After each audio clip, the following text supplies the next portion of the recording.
dulu Nabi Yahudi Allah kafirkan ilipun kanilun jikun Nabi Allah kafirkan ilipun kanilun jikun Nabi Allah Nabi ilipun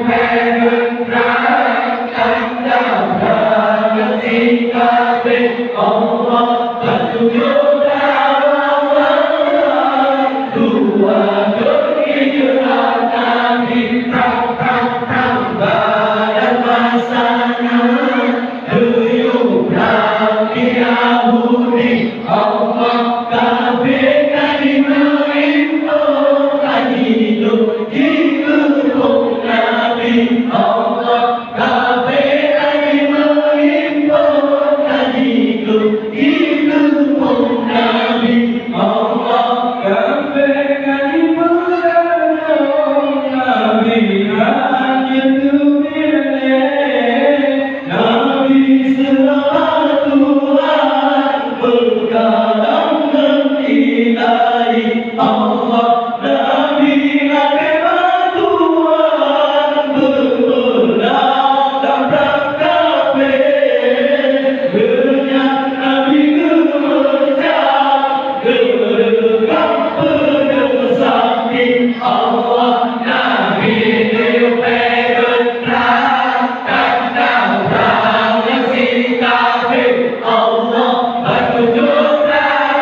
mana dua hijrah Nabi ada masanya kuyup Nabi Yahudi Allah kafirkan dimerinto hidup hidup Nabi Allah kafirkan dimerinto hidup hidup Nabi Allah Nabi majulah menjauh kursi kafir Hamzah karena kuat gerak sampai oleh Allah berdoa Zubairah berangkat ikut Nabi aku udah ke pasar maju dalam perang sapi Allah Nabi dipegang kandang si kafir Allah petunjuk mana dua hijrah Nabi pada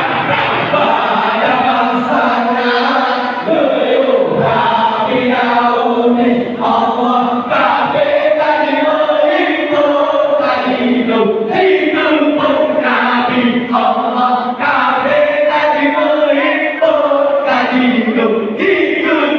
Nabi Allah Ali bin Abi Thalib diangkat pahlawan kegagahan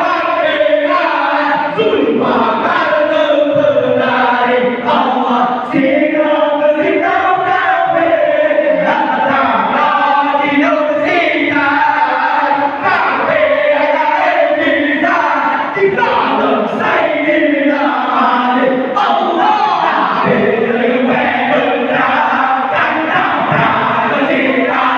Allah petunjuk Allah